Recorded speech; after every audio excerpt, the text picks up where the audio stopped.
Welcome to Stronger by the Day, achieving a balanced life through faith, family, and fitness. I'm Brett, your online coach, and I'm here to help you unlock your full potential and achieve your lifestyle goals. Join me each week as I analyze and interview experts and everyday heroes who transform their lives through a balanced approach. We'll tackle topics like spiritual disciplines, time management, workout routines, nutrition hacks, mental wellness, and everything in between to help you live your healthiest and happiest life. So grab your water bottle, put on your sneakers, and let's get ready to sweat, learn, and grow together. All right, so let me ask you a hard question. How many times have you said, I don't have time to work out? But then the same week, you've also said, I'm exhausted, or I'm just tired. I can't focus. Too stressed. You got all these excuses. I just need to get through this week. I don't have time to work out. I got all this stuff going on. The next week comes, you say the same thing again. And this isn't condemnation. It's an invitation to examine what you've been neglecting, because your body is the vehicle through which you complete all these things you just said you didn't have time for. You felt bad to do. You need your body to lead. You need your body to work. You need your body to serve, to worship, all of it. You need your body to be present with the people who love you and who you love. And fitness is the entire assignment, not the entire assignment, but it's part of the assignment. When you neglect your physical health long enough, it eventually begins interfering with everything else that matters. What we've been called to do. Fitness is the assignment because capacity actually matters. So welcome back. We're here talking about a day. We're talking about faith, family, fitness. This conversation is not about becoming perfect. No, it's about becoming responsible. It's about building this discipline, energy, the clarity, the strength required to become the man God's called you to be. Around here, we believe it. Faith is the source. Family is the assignment. And fitness is our stewardship. So today we're taking that one step further, because stewardship is not passive. Stewardship is an assignment. It's something you're actively doing. Today, we're going to talk about why fitness is that assignment. So let's get into it. We made fitness too small. For too long, we have reduced fitness to appearance. Number on the scale, your macros, the size of your waist, the circumference of your bicep, the weight on the bar, how much I can squat, how much I can deadlift. What do I look like in a mirror? Did I get a medal? Did I win the race? I broke my personal record. I deadlifted X and so on, forth and so on. There's nothing wrong with to prove how you look. There's nothing wrong with setting performance goals. I want to become stronger, faster.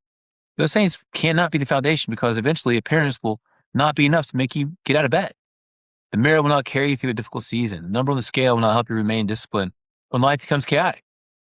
The reason has to be deeper. And, you're not training only to change your body. You're training to increase your capacity to remain patient when you're under pressure, the capacity maybe to stay mentally present after a long workday when you come home, capacity to get down on the floor and play with the kids, the capacity to care for your spouse, serve your church, your community, the capacity to walk into the bedroom clear, composed, and prepared, capacity to survive the storm without abandoning yourself. That's what fitness means inside that Order Matters movement. Fitness is not simply about what your body looks like. Fitness is about what requires your body to do. And I learned what it meant to lose my capacity. There was a time in my life when I had ambition. I had professional success. I had the titles, the degrees, everything on paper looked great. I knew how to walk in a room and feel like I had everything under control. I owned it. But internally, there was nowhere. I was falling apart. Alcohol became the way I coped.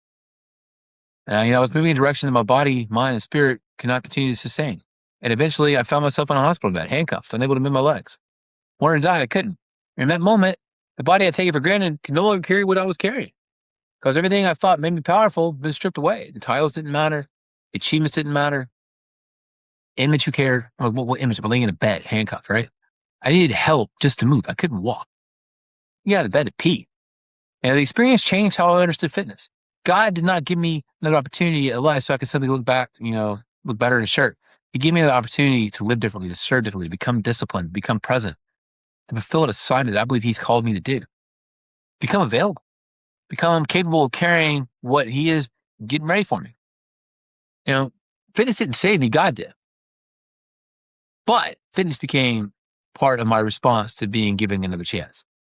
Training became more than exercise. It became gratitude. It became discipline. And I became evidence that I was no longer willing to casually neglect what God had allowed me to rebuild. And your body is not your God, but it is your responsibility. There are two extremes we have to avoid. The first is worshiping the body. This happens when fitness becomes your identity. You believe your value comes from your appearance, your performance, your strength, the approval of others. Who cares what others say? You train at the expense of your relationship. You become obsessed with the mirror. You become angry when your routine is interrupted. The family receives, what's left after the gym. Get your best after work. It's not order. The other, or the warning sign. Constantly say you will start next Monday and you don't. You blame your schedule. I'm so busy with work. I can't do this. You accept exhaustion as your permanent condition. You treat movement, nutrition, sleep, and recovery as like optional, and they're not. That's not order either. Your body is not your God, but is your responsibility. So 1 Corinthians teaches us that our bodies are temples of the Holy Spirit and that we are to honor God with it. This doesn't mean everyone must look the same.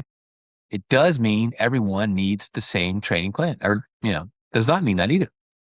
Doesn't mean injury and disability can't happen. It means when we become responsible, we have been entrusted to us, become where we are, we use what we have, we stop waiting for perfect conditions, and we take the next faithful step. This is where the message becomes important because fitness matters, but order still matters more. Faith must remain first because fitness cannot tell you who you are. Your body will change, your performance will change, your abilities are going to change. I'm getting older. I have things I can't do anymore. It drives me crazy. But there will be seasons you can't train hard and seasons where your assignment requires you just to slow down.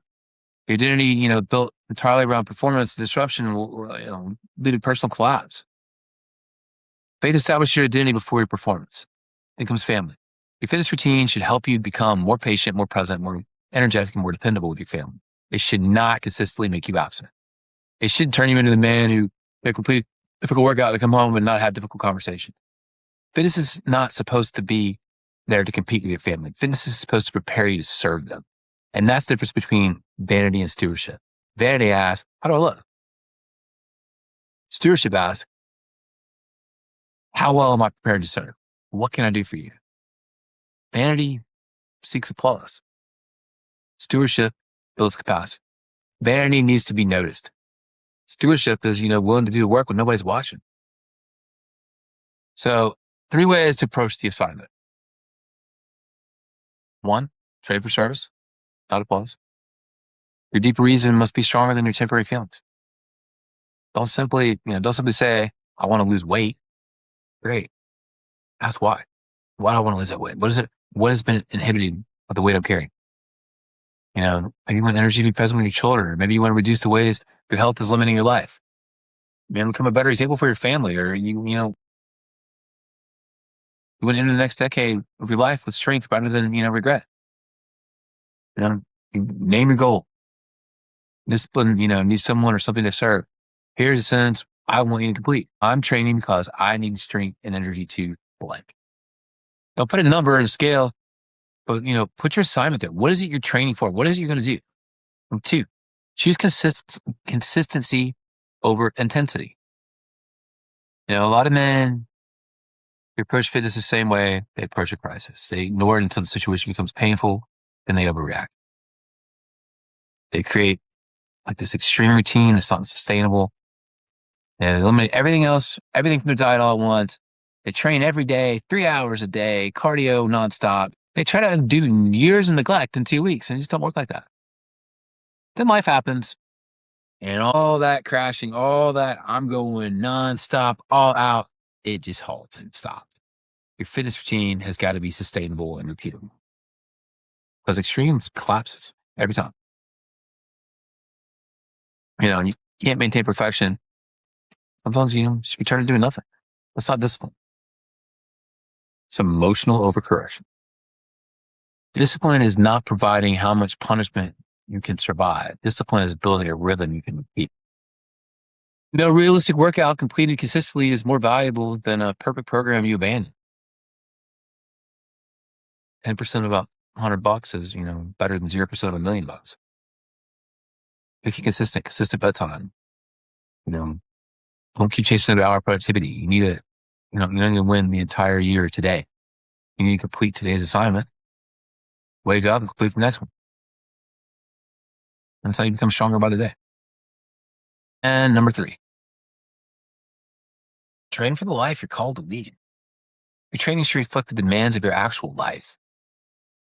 What you're actually doing, what you've actually got to accomplish, not what you think about, what you talk about, or what you portray, but what's actually happening. As a father, your fitness, should help you remain actively present with your kids.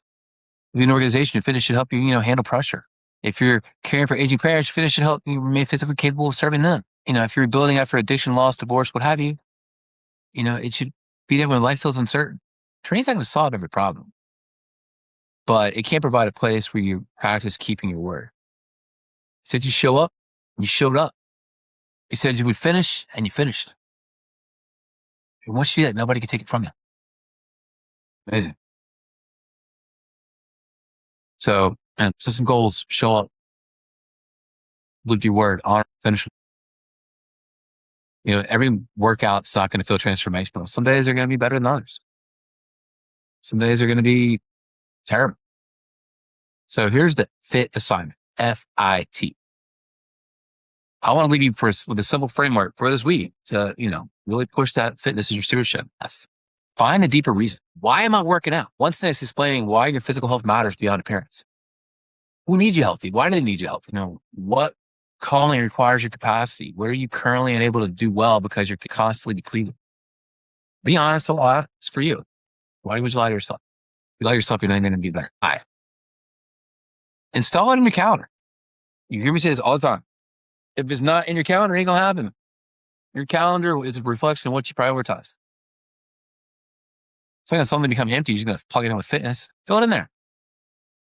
And make it realistic. Don't log a 4-hour block. Like, work for, work out for an hour, cardio for 30, work out for 30, whatever it is. Put it in there. Make it realistic. But don't do it at the expense of number 1, which is God or family. Create an aligned routine, not another competing program. And number 3, T, train to serve. During every session, remember, what are you doing this for? You're not simply lifting weights. You're building capacity to show up, capacity to be present, capacity to have more patience, capacity to play with your kids, capacity to lead an organization, capacity to follow the calling that God has bestowed upon you. You're practicing endurance. You're practicing, sustainability, keeping your word, following through. You're taking responsibility for your energy. You're not simply resting, you're recovering. You're bettering yourself to show up better as a person tomorrow. Find the reason, install the rhythm, train to serve. That's the FIT assignment. You don't need to become the strongest man in every room physically. You need to become strong enough to serve the people God has placed in life. You need to, you don't need to have the perfect body. You do need a body that you're faithfully stewarding to show up where it matters. You don't need to wait until you feel motivated. Actually, motivation is nonsense. Motivation is unstable. Your assignment remains, even when you're feeling, down in the dumps, you're feeling, feeling change happening. So start where you are. Meet yourself where you're at. Just walk and walk. Eat after 8 a.m. or 8 p.m., whatever, that's fine. Or lift, stretch, recovery. All of it all matters. It all builds up. You want to run. There's no right or wrong answer. There's no perfect program. These programs are going to change. As you change, your body will change with it, and that program's going to change. So prepare your food, drink your water. I get a gallon a day, 128 ounces. Get it down. Extra sleep. Sleep matters. Not staying up longer so you can do one more assignment. You can do less assignments tomorrow. It's just crazy. It's like it's just a self-defeating prophecy. It's like a self-looking ice cream company. You got to sleep. And stop telling yourself that exhaustion is simply the price of leadership. It's not. Stop treating the equal carrying your calling like it doesn't require maintenance. Your body is not yours. It's God's. And it's not your God. But it is your responsibility. Faith is your source. Family is your assignment. And fitness is your stewardship. And stewardship is part of the assignment. Get your word straight. Build the capacity to carry what God has placed in front of you. And enjoy the journey. Because we're becoming stronger by the day. Until next time. Thank you for tuning into Stronger by the Day. I hope you found today's episode inspiring and packed with actionable tips to help you on your fitness journey. Remember, every step you take is a step towards a healthier, happier, and stronger you. If you enjoyed the episode, please take a moment to subscribe, rate, and leave a review on your favorite podcast platform. For more resources, tips, and to connect with me, visit us at dnv.fitness or on Instagram at dnvfitness2025. I'd love to hear your thoughts on today's episode and what topics you'd like us to cover in the future. Until next time, stay motivated, keep moving, and remember, you've got this.